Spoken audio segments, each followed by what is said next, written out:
Do you struggle with feeling inadequate? Maybe you struggle with often comparing yourselves to other people. Or maybe it's overwhelming and difficult for you to acknowledge when you've made a huge stride or a big accomplishment. Maybe you feel bogged down with the weight of feeling like a fraud. If you answered yes to any of these questions, you may be struggling with imposter syndrome. Now, if you're new to imposter syndrome and you're not sure what that means, simply put, imposter syndrome is where you feel like a fraud or an imposter within your own life. I had an experience with this just a few short years ago when I was receiving my doctorate. Obviously, I know that I put my blood, sweat, and tears and all those things into it figuratively, but when they called my name, it was like my body physically couldn't move. I didn't feel worthy. I didn't feel deserving. I didn't even feel like it was real. It was almost like an out-of-body experience. And this is when my brother explained to me what imposter syndrome was, and I resonated with it like nothing else. The craziest part, when I started to dig deep, although I found out it wasn't an official DSM diagnosis, I found out that it's extremely real and that over 70% of people suffer from imposter syndrome at one point in their life or another. So today I wanted to talk about some telltale signs that you may be struggling with imposter syndrome, but more importantly, how to break free of it for good. Imposter syndrome is extremely heavy, and if I'm being honest, it's a very big burden that I don't desire for anyone to carry. Hence why I wanted to do this video today. So all in all, a very good overview or a very thorough definition of imposter syndrome is where somebody, an individual, doubts their skills, their abilities, their talents, and their accomplishments, and feels that severe inadequacy of not being able to be in their own body, of not being able to acknowledge what they were capable of.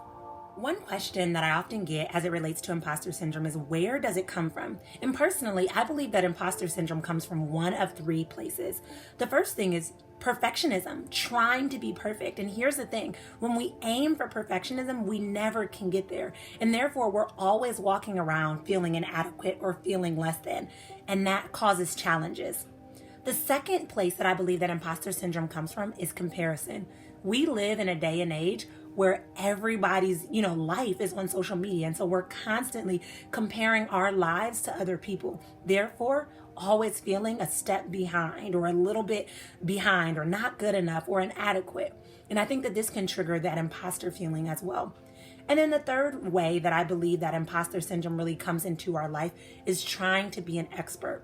I know that I personally struggled with this quite a lot, where I wanted to know everything and I wanted to know it quick. I wanted learning to come easy, and I wanted to be able to take on new information. And when I couldn't perfect something and when I couldn't be the genius or the expert at something, I became frustrated and kept feeling like that must not be, worthy for me. That must not be deserving for me. When I received my doctorate, one of the things that I really struggled with is I had a person on my chair, one of my chair on my committee, that was always giving me feedback. And to me, it always felt negative. So even though I'd received this degree, I still just didn't feel good enough. I still didn't feel like the expert that I thought I should be. But honestly, had I had someone giving me amazing feedback, I likely would have felt the same way as well. I had 4 people on my committee, and 3 of the 4 raved about my work, but I focused on just a few words that hit deep or that hurt. And then I allow that to really sink into my body, making me feel less than, which allowed me to really step into that imposter place. So let's discuss some characteristics of imposter syndrome. One of them is fear of not feeling like you'll be able to live up to your expectations or even someone else's expectations. Maybe you have an inability to realistically assess your competence, your abilities, or your skills. You may be a person that attributes your success to an external force instead of saying that, I worked really hard for it, or I do deserve this. Maybe you downplay or minimize a success or a great performance that you have achieved. Another characteristic is sabotaging your own success, getting in your own way. On the opposite end, overachieving can be a characteristic of imposter syndrome because you're constantly looking for reasons to prove that you are who you are. And then another or final characteristic is extreme self-doubt. just doubting anything that you're capable of, or second guessing anything that you desire to do because you don't believe that you're adequate enough to handle it. If you can relate to any of those characteristics that I just listed, then you, my friend, likely have imposter syndrome. But two pieces of good news. One, you're not alone. Like I mentioned earlier, research estimates that about 70% of people deal with it at one time or another. But two, that's not the end of it. We can talk about how you can move past imposter syndrome and step into the next level, boundless version of who you're called to be. The first sign to remove yourself from imposter syndrome is to first recognize that it exists. How can you address something? How can you fix something if you don't even acknowledge that it's happening, or if you don't even fully understand what's happening? On the flip side, when you become more cognizant or more aware of it, you can become more strategic at combating it.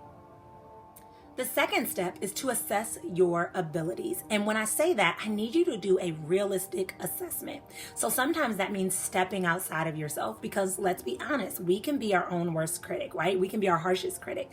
And so one thing that I love to do is I love to review what people have said about me. And you can do this in one of two ways. You can reach out to those that you love and you can say, hey, I'm just really doing some research, or I'm really just trying to dig deep or work on some personal development, and would love to know what you think some of my strengths are, what you think some of my greatest accomplishments are. And you can use that feedback to realistically assess who you truly are.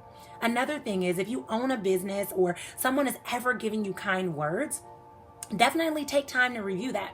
When I worked as a school counselor, I kept a shoebox of all the little notes that students would write me, and I would review that regularly, reminding me that I am making a difference in people's lives, that I do matter. When I became a coach, I started to keep track of all my testimonials. And on my iPhone, I have a special folder for any testimonials that I screenshot. And no matter where I'm at, I can dig deep and really address who I am and how I'm impacting people's lives. And that allows me to really reflect on what I believe and what other people are saying, and assess my thoughts realistically, because sometimes we can get in our own way with our beliefs. The third step is to affirm yourself. I am a huge advocate for affirmations. If you've been watching me for any amount of time, you know that I'm a big advocate for it, because affirmations allow you to reprogram your mind and shift the story, shift the storyline that you're telling and selling yourself.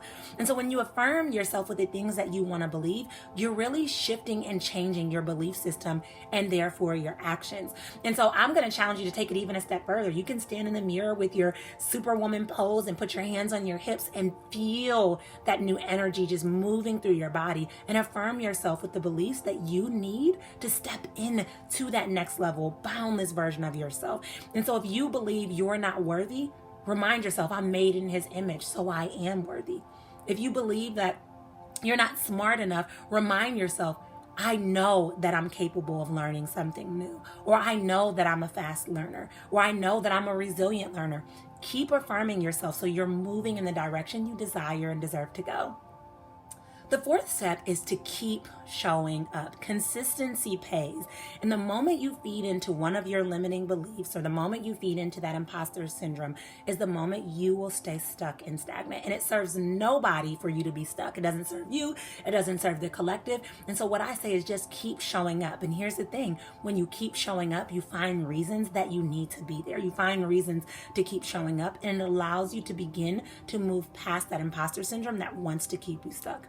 Here's the thing. We are creatures of habit, and our bodies often fall back into what's familiar.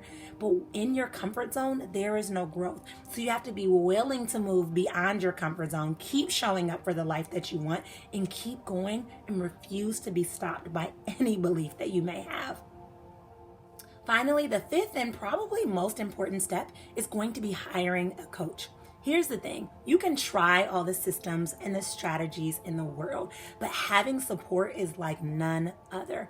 Coaches can see things from a totally different perspective. So you may be too harsh on yourself, you may be too soft on yourself, but they really help you to create that balance, and they can help you to combat the ways in which you often get in your own way. Here's the thing. If you're dealing with imposter syndrome, let's flip that and look at it like this. That means that you've had some sort of success that you actually deserve to celebrate. So what I'm going to challenge you to do today is I'm going to challenge you to move into an energetic space of gratitude. List all the reasons that you're grateful. Maybe it's even just for watching this video and learning more. Maybe for you, it's really understanding imposter syndrome. Maybe it's committing to changing your imposter syndrome. Maybe it's something new that you're learning. I want you to take a moment and operate from a place of gratitude, because here's what I know. When you focus on what you're grateful for, you attract more things to be grateful for. And when you attract more things to be grateful for, you're able to get out of your own head and realize how deserving you truly are of all the success that has already happened for you and all the success that's on its way as well.